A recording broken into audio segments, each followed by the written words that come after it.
new thing. And there's check marks on both right now, but tell me whether we actually go live or not on Twitch, even though I technically have it also on my computer, but I think I did it correctly this time. We'll have to. Twitch does have a lag, so we have to wait to see. Oh, and I see. Yeah. We'll have to. Twitch does have a lag, so we have to wait to see. Yep. Well, but it's going. We are on Twitch. Yes. Yeah. All right. Cool. Hey, everybody, we're live. Now I know, and now all we have to do is erase the other settings and stuff that I had so I don't do it wrong later on. But yeah, we are here doing actually hello Teacup Glitter Infested. The stream did kind of break, but it was because I broke it. So we fixed it though, and we're now over on my other channel, the Eloy the Saint on YouTube, but also on our brand new NerdEye Twitch channel. We are actually, me and Craig are very good friends in the gaming industry, and he's played my games, I've played his games. It's a lot of fun. So, but what we decided to do was we were like, well, let's work together on a Twitch channel. We can help promote both of our games because he makes games, I make games all around. So that is actually the really fun part. And now the Twitch channel is going to be over at nerd_I. So not just NerdEye by itself, it's nerd_I for the channel itself. But you can go follow us over there because you can't subscribe yet. But if you're watching this on YouTube, go ahead and just subscribe. You can subscribe on the YouTube. Go ahead. We are 100 followers on Twitch. That's awesome. Triple digits. Now, for people who might be here because of me, tell them about you and your games and like what games have you come out with? What you been doing? Sure. I'm Craig Campbell. I'm the owner of Nerdburger Games, which basically means that I am Nerdburger Games, because it's like me and a whole bunch of talented freelancers that come in to do the things that I can't do or don't want to do. And I've made games like Murders and Acquisitions, Capers with a bunch of supplements and things for that, a little GM-less horror game called Die Laughing, and just had a Kickstarter for Good Strong Hands, which is kind of the never-ending story, the RPG, but with the serial numbers filed off. It's a fantasy game with all sorts of fun, very light kind of fanciful fantasy kind of stuff, but with like some seething darkness and corruption, and like the world is going to end and you have to save it. And I'm at Nerdburger Craig on Twitter, as it says on the screen there. I do a whole bunch of stuff, and I've worked for Eloy. I wrote some stuff for the PIP system for one of the primers a while back. So I didn't even know that. Yeah, that was being organized by one of your freelancers. Crystal is the she's the working game with Carol, I think.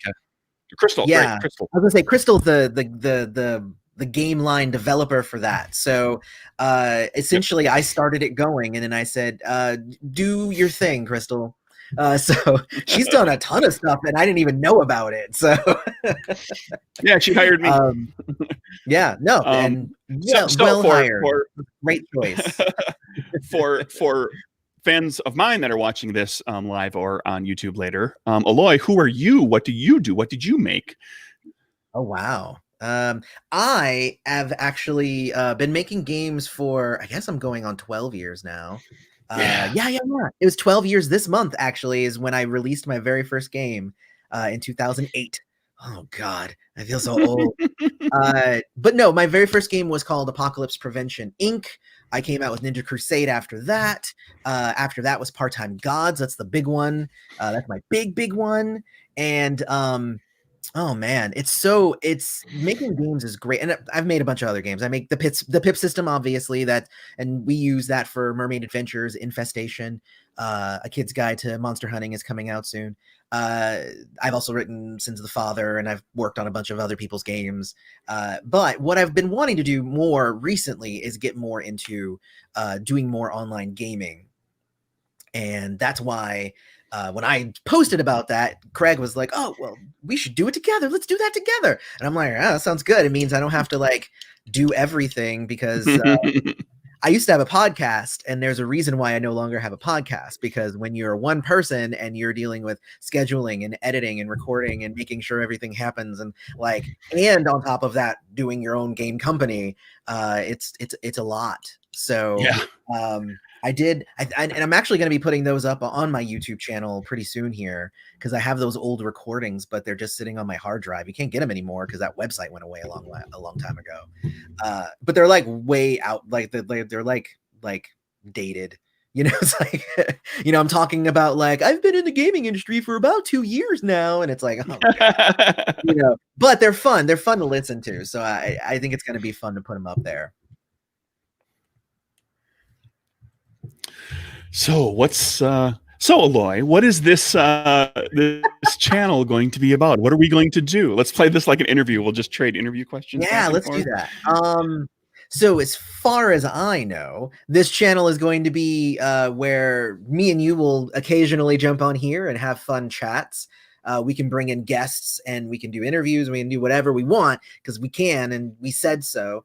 But we're also going to be doing some actual plays, and like that's a big deal for me, because I have occasionally done actual plays, but like nothing super structured. So I'm excited to jump in and have something structured. So that's going to be the fun part. So starting, what is it, the 18th? So not this week, but the week after is when I'm going to start on Wednesdays doing an AMP, which is also one of my games that I didn't mention. AMP Year One, that's my Supers RPG. I'm actually going to be running. We're gonna do like a short, like 4-episode run, and then we're gonna probably take a break for the holidays, and then come back in the new year. So that's the plan. And I'm going to be running AMP because AMP Year 5, the game line was always planned to be a 5-book event, and AMP Year 5 will likely be hitting, you know, Kickstarter in the new year. It was supposed to be this year, but I feel bad asking people for money this year because I know I'm low on money, so I assume other people are low on money. But also just like we didn't do anything in Third Eye Games for like, let me see, like March to about August. We just did. We were just I was like, everybody, we ain't doing nothing. Just go do your own thing. We're not releasing anything. We're not working on anything. So we're just kind of now just really getting back into the flow of things. So knowing that, we'll be able to jump into 2021 and be able to get that last book for AMP out, which is going to be cool because not only are we doing the final book that if you already own the other books, then you can just buy this last book. But we're actually going to be having a book where everything is just in one book, and it's going to be like 700 pages. It's going to be a wonderful. I can't wait. Oh boy. It's going to be huge. But if you really just want the giant AMP tome, it'll be there for you. Is that what they called the omnibus edition? Yes. Here's everything in a gigantic brick of game. And I could just be like, well, here's a tier where you can just buy all 5 books, but like I'm going to take everything from the source books and throw it all in there as well. Like everything is going to be in just one massive book that'll sell for like, I don't know. I think I did the math. It was going to be like $110 for this book. But it gets you everything if you want it though. Yeah. It's crazy. Don't quote me on that price. It might be more, might be less. I don't know, but it's somewhere around there, I think. So what are you going to be doing on this channel though, Craig? Oh, I'm going to be running a game for a little bit too, like we talked about. Like the plan here is to kind of do like a mini season. This is a test run for Aloy and I, right, to kind of figure this thing out. So he's going to do his 4 games. I'm going to do 4 games on Saturday afternoons starting at 1 p.m. Eastern, where I'm going to run Good Strong Hands, which is the game I was talking about. That's sort of, it's inspired by Dark Crystal and Labyrinth and Willow and the Neverending Story. I did get to play in that, and I got to play in a session that you ran for the Kickstarter, and it was a lot of fun. I very much enjoyed it. And that ended up being titled Wishes and Waffles. If you recall the story, Eloy. That makes perfect sense. It makes perfect sense. And yeah, it's on the Nerdburger Games YouTube channel, so you can watch it. And what I'm doing is I'm challenging myself with this. What I've got together 4 players. They're putting their characters together right now. They have decided on a basic. They told me what the story, what story they wanted to play. Well, like, here's the basic hook of the thing that they need to do that's going to save the world or fight the void or do whatever. Yeah. And that's all I'm going to prepare. We are going to improvise the entire story, beginning to end. And I'm going to take suggestions from the audience and from the players themselves. So when I say, like, okay, I need a villain's name, blah blah blah. I need what's this character up to? I'm going to ask people to tell me what that is, and we're going to integrate that into the story. I'm going to improvise the whole thing. I'm not going to plan anything other than just knowing what the characters are and knowing what the basic concept is, and just like all of the kind of inherent planning that's in my brain because I designed the game. So there's a lot of things that I know are kind of like, well, these are the standard, these are things you can use in the game. I've got that knowledge, but it's going to be otherwise very, very improvised. That's a great strat. I think I'm going to steal that, and I'm going to also do that. That was always the plan as well. And I didn't just steal that now. No, I didn't want to reveal it until the episode. No, I think I'm going to do that though, because that sounds like a lot of fun. I'm hoping that'll bring some viewers in, because it will be interactive. Like a lot of Twitch channels, they do interactive stuff, and sometimes it has to do with, like, if you make donations, you can give bonuses to players to do stuff, and we're not an affiliate status kind of thing, so we don't have any of that stuff in place, and I'm not even sure how much we're going to mess around with the money stuff. I mean, but if you guys want to send us money, I'm just saying. The interactivity is there. So, like, the idea of almost treating this, like, I have a background in improvisation. I've done I've taken improv classes. I've taught improv. I've done street theater. I've worked at I've done character work at Renaissance fairs. So, like, the idea of, like, this is basically going to be a long form improv show with, where you got audience suggestions at various points throughout the story that everybody has to integrate. And I even have an old Ren Fair friend of mine who's one of the players who, like, I was like, oh, I got Allie on board. This is great, because, like, I know, like, I think the other players seem like they're up for it as well, but I know Allie is. So I know she's going to be like if I can't think of something, if nobody offers a suggestion, Allie will throw something at me, and I'll be like, oh, okay, well, here we go, because she will challenge me with that stuff. So it'll be fun. I'm actually bringing in from my game. I'm bringing in a player who I play with here, like from my home group, who is one of my faves to play with. His name's Ray. And he runs a lot of games for me, and I'm a problem player sometimes. So if he wrangles me, I hope I'm able to wrangle him. I've only ever run one other game for him, but he's a lot of fun. But I also have Crystal is coming in, who's my lead for the PIP system. I believe Carol, my editor, is coming in, and then the last player. She's worked for me. Yeah, and Carol works for everybody who's good. Carol, yeah. Carol's good. Shout out to Carol. But no, so that, and then I have one of my freelancers named Martin, who's going to be coming in, and it was funny because I literally just said, "Here's all the AMP material. Make a character," and they were just like, "Well, what?" Like, that's what material? Broad, Eloy. What? It's very broad, and because, well, I mean, that's like that's what I do anyway for most of my games. I let you make your characters, and then I'll make up something that'll go around what you made, not me just coming in with a generic adventure and just throwing it at whatever you made. Like, I want it to feel like it's part of your character's backstory and stuff, so I always do that. So I said, hey guys, you can do anything. The biggest thing, the funniest thing is I said, hey, is anybody thinking of taking mutations? And like, most of them came back. They were like, emphatically, no, none of us are taking mutations. And I'm like, darn, because those are fun. Those can be a lot of fun. But no, I was just like, do whatever you want. And I was like, nobody needs 5 teleporters. So talk amongst yourselves. Figure out who's doing what, and try to coordinate a little bit. I mean, for me anyway, like teleportation, it's a fun power, but it also is exactly the power that just cuts any sort of tension. You know, like it's one of my least favorite powers for running, but it's one of my favorite ones to play. Uh, and I think it's because well, and in fairness, it's because whenever I play a teleporting character, I don't use my power to cut all the tension. You know, like if you have a responsible player, then it can happen. But that's what ends up happening a lot of the time with teleportation. I'm like, well, there's a killer on the loose and all that stuff. Like, oh, I just go home. Like, oh, well, darn. Like, I guess there is no danger here because you teleported away. I guess, like, you know, it's teleportation is a weird power. The killer's in your back pocket.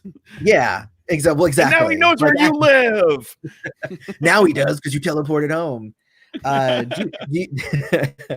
Do you have like an idea for like a power, like what kind of power in any games that you play like basically break the game and makes, you know, like, do you have anything like that happens that I consider that break the game, like in my games, or just like or that in general, or anything? Just I'm talking more generally. Well, I have my pet peeve powers that I hate seeing in play because I don't feel they bring anything valuable to the game. All they do is I have always hated, to this day, I hate mirror image from D&D because all it does is stretch out combat. Like if the bad guy has mirror image, all it does is make the combat longer. Yeah, that's all it does. So it just makes it take longer to deal with. The win is farther away. Like I don't like a power like and you'll see this in my game designs. Like I specifically design as much as possible. I've probably missed the mark here and there, but I specifically design as much as possible that whenever you take an action, it is something that is going to move the story forward. Like, you know, situations where like fear, I hate fear effects with the way they've been done in D&D a lot. It's like, okay, well now I run away for 1d4 rounds, and then whatever that number was I rolled on d4, that's how many rounds it takes me to run back. So my character is just out of the combat, and if they needed my character to finish the combat, it just makes the combat longer. It's just irritating. Now fear, that makes you afraid and shaky, and you can't hit as well, and maybe you drop your favorite sword, or you know, that's a different kind of that's a better effect. That's more fun. That's the kind of fear I use in my game. I try to avoid. I try to avoid things like if you get grappled, getting out of a grapple becomes part of your movement. You give up movement to do it. You never blow your whole action just trying to get out of a situation. I try to avoid that kind of stuff because that takes the action that could be moving the story forward and getting to a resolution and allowing you to do something cool, gets blown into like saving your butt. Yeah. And don't get me wrong, there are people that love that, and there are people, and if you dig it, and the game system that you play has a lot of that in it, because there is a certain appeal to managing all of that, you know, and kind of like, okay, well, you know, do I get out of this grapple, or do I use a ranged attack from here and still, you know, and get squeezed to death by the roper? I just don't love how diplomatic you were with that. Like, this mechanic sucks. I mean, but if you like it, it's fine. But it really kind of sucks. Yeah. Not my problem. Like if you're having fun with if you play a combat and it takes 3.5 hours because you spent, you know, a third of it dealing with all those sorts of things, and that was part of the challenge, was getting through all of that, and that's what you enjoy. That's what gets your rocks off. Fine. I just don't want to play it. I feel like if you were to, you know, like if you have your I mean, I think it's also like the GM has to be held responsible for that sort of thing. It's kind of like why like a lot of my enemies don't have the ability to heal unless the players are defeating it faster than I need it to for the flow. Otherwise, nobody who you're fighting against knows how to heal. Like they have no healing magic, no potions or anything like that. And that's just because like you literally could be like, oh, well, we got him almost down. Well, with my turn, I'm going to use my healing potion of mastery. And now he's back all the way up. And it's just like, but we just fought him for like 45 minutes to get him down that low. You know, it's just like, yeah, but I'm an asshole GM. But the fear effect thing, it's like, if I am using a fear effect from my enemy, it's not like if me running the game, I'm using a fear effect. It is to make you run away. and usually so that then also the bad guy can run away.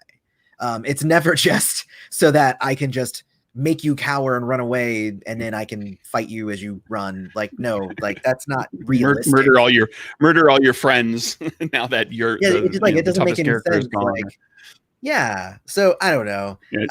Some people in the chat. Go ahead. Yeah, sorry. Some people in the chat mentioned something like telepathy, mind reading can get, that can be problematic. Mind control. I hate mind control. Yeah. Super powerful mind control. It's like, well, that power gets you out of any situation. You've got name a problem and I can mind control my way out of it. All I have to do is find the character, the NPC that can handle that situation and mind control them and make them do it for me. So I don't do mind control. I've got a supers game called Capers. There's no mind control in there. Yeah. I have mind control in AMP as well, right alongside teleportation. But what I did with and I call it domination is it called domination? No, it's called authority in AMP. So, but what I did with that one is that I made it that it's very kind of in the moment. Like it's like I can be like, drop your weapon, and you'll just drop it. But it's not like I'm going to control you for days at a time and, do all like that's a little kind of ridiculous. So I tried to make it as game designers, taking on those challenges as part of the game design, atmosphere is I actually loved, AMP is I feel like AMP is one of my crowning achievements because I was able to make a game that is, for Super's game, largely balanced. Like, you can make a character that can do just about anything, and it's like none of it is especially game breaking. When I say teleportation breaks tension, that's any game, not necessarily just a Super's game, but in any situation where you can just teleport out of there, that destroys the game. But then it makes it hard for the GM because as a GM, I don't want you to teleport. So I go something like, oh, well, there's something stopping you from teleporting. But then that's just me like nerfing your character for no reason. Cause like if all your character can do is teleport, like I'm robbing you of your fun, So yeah. And then the player's like, well, why did I make a teleporter? Exactly. So then if I'm not going to get to do the cool teleportation. Yeah. So it stinks. It's a challenge on both ends, The mind reading and telepathy can be actually, I found those to be more helpful. Telepathy specifically, because they are kind of different, telepathy and mind reading. So telepathy is more communication, which I've always found helps most things, because it'd be like, oh, you guys aren't in the same room, so you guys can't talk. It's like, oh, well, I have telepathy, so we can just have conversations all day. Mind reading is slightly different, but I think that's more like if you're in an espionage type kind of game, then mind reading can break that sort of game. Sort of the same way, like if it's very high stakes, very high tension, teleportation just ruins that. But if you were in a spy game and you had teleportation, that's actually pretty cool. Because you can teleport into a certain spot, pick the thing, and then get into the thing, grab the thing and teleport out. And it's like, if there's tension there can still be, because you have to be there to do the thing. You can teleport immediately away, but you still have to exist in that dangerous space to do the thing. So there's ways around it. I love it. This kind of turned into like GMing around problem powers discussion, which it didn't necessarily need to be. Oh boy. But no, but I'm very excited. We'll ramble all over the place. Oh yeah, my gosh. I'm looking forward to all of this. You and I what you and I just did there, where we just kind of went off on a tangent for 10 minutes about powers that we do and don't like in games. That's the type of thing you can expect from the I think probably from the show that Aloy and I are going to do every couple of weeks on Friday evening, called Nerd's Eye View. That is like, it'll be just it'll be just a bunch of stuff. Like we'll talk about a bunch of stuff. We might be talking about some of the stuff we're working on, things that people are playtesting, blah blah blah. But then also just about things going on in the industry, things like that. We might just get into a rant on talking about what superpowers suck or what, and I assure you, we probably will come with like we're giving everybody a taste of that. Yeah, and we'll come with an agenda next time. We'll like actually know what we're going to be talking about. Today was more to test and to make sure that we could get this going. So can we get a is there such thing as a virtual chess clock where we can have a clock up that we're both sharing and we're clicking the thing back and forth as we're I'm sure there is. Okay, we've done 20 minutes on we just have to invent it. No, I think that could work, honestly. But aren't you going to be also streaming another show that you're doing with somebody else here as well? Yeah. Alternating, like the thing with Aloy and I, NerdEye View, is going to be the first and third Friday of each month at 8 p.m. Eastern. It's going to just be an hour long-ish, right? On the second and fourth Friday at 8 p.m., right? I'm going to be doing a show with Jess Geyer, who is one half of Wannabe Games. They made Moonpunk, which is a cyberpunk. It's like killing Nazis on the moon. It's pretty slick. And that's going to be called RPG R&D. Where we're going to talk about like kind of GMing stuff. We're going to talk about indie game design in general. And then like some other stuff too. There'll be like a topic that we have for each episode where we'll be doing some other thing. We'll talk about some other thing.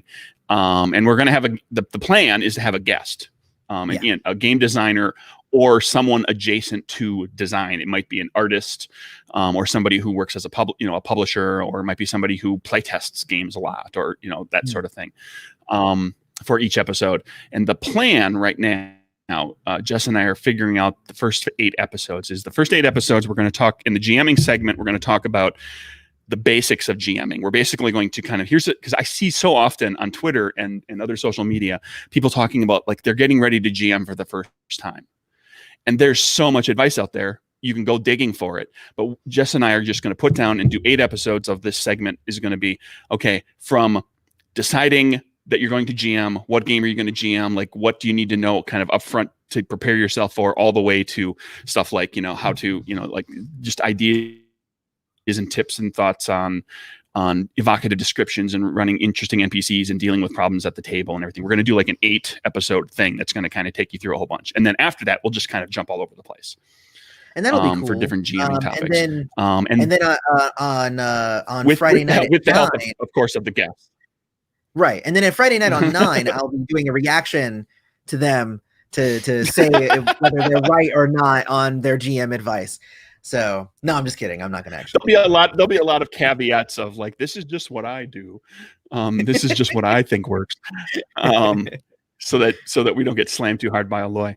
But then the GMing or the game design thing is going to be the same thing. We're going to do like 8 episodes of starting with concepting a game, coming up with the idea of what you want to, for designing a game, what it's going to be about, all the way then to like the 8th episode. We'll talk a bit about production and distribution venues, like how you can get your game into people's hands.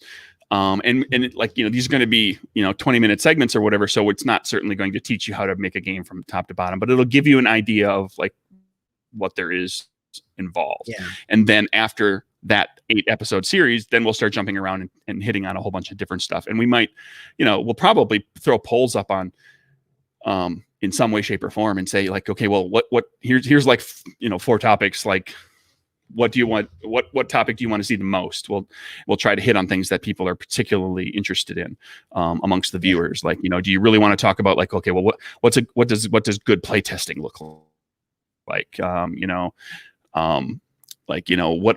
do you, if you want to use a licensed system, like a system that's out there that's already developed, like how do you pick the right one for the type of game that you want to play? And there's all sorts of different topics that we might dive into. So that's the plan for that. And then that 3rd segment, each episode will be like whatever, but it'll be like there'll probably be a lot of geek media kind of stuff. We'll talk about movies and books and comics and whatnot, but then often kind of from an RPG perspective of like, what kind of things can you borrow and kind of turn into things in your games or use as inspiration for your characters, or that's how I watch. What about running those types of games? Like that's how I watch. Well, yeah. I love what we do in the shadows, and I love it so much that I'm making a game that is basically what we do in the shadows, the game. Exactly. Exactly, and that's how I'm game design going to works. borrow this from Nandor, and I'm going to borrow this from Laszlo, and I'm going to borrow this. I love it. I can't wait to see that game because I love that show. I will totally. I want to be one of the Vampire Council, though. One of the ones that didn't die. Unfortunately, the game is set up. Basically, it's a sitcom game where you're roommates. So you're going to be one of the main characters, or a character like that who is like living in a house or an apartment with these other people, and most of you are monsters, and you're not very good at living in the modern world. Of course not. And it's a lot of failing. It's a lot of failing. The game has a lot of failing. It encourages you to fail. Well, very cool. Well, we actually did get this up and running. We've chatted for about 30 minutes. It doesn't look like there's too many questions or anything in the chat, so we don't have anything to really jump on. Full of people in the chat. So does anybody? No, I mean, but thank you everybody who actually did show up. We'll give everybody. Yeah. We ended up with about 4 or 5 people in the Twitch chat, and then we've had 1 or 2 people in the YouTube chat, but for some reason they don't link up. So we're monitoring 2 different chat boxes here. So here's the kicker, Aloy. That number that you're looking at, that's one number. But if I go up here as the actual owner of the Twitch channel and press this button, I get a list of all the usernames. Mm-hmm. There are 7 people. 7 users listed in the chat. It's different than that little number that's down there. And I don't know why that differs, but it does. I only recently discovered that. So there's actually more people than you think are in there. It might have something to do with who's active on the keyboard. Like if somebody's just passively watching, they might not show up in there. I don't know. I have to dig in and ask some Twitch streamer friends, like, what the heck is up with the difference in those numbers? I don't know. NerdArchy actually just said, "Hey guys," NerdArchy being a really prominent YouTube channel, really awesome people over there. I've been a guest on their channel a couple of times. They're great people over there. So yeah, welcome. Hey, how you doing? But yeah, honestly, that's like 30 minutes. I think we're good. So we're gonna stop rambling. Next time we'll come with actual topics, which will be nice, I'm sure, for all of you. But thank you everybody who actually showed up to hang out with us and get a Nerd's Eye view. Cool. This is what you can expect from the show, and from the other stuff on the channel. I'm probably more structured. Yeah. This is not exactly what you'll expect. No promises. It will be at least 5% better next time. That's fair to say. It will be 5% more structured. 5% better. All right. Bye, everybody.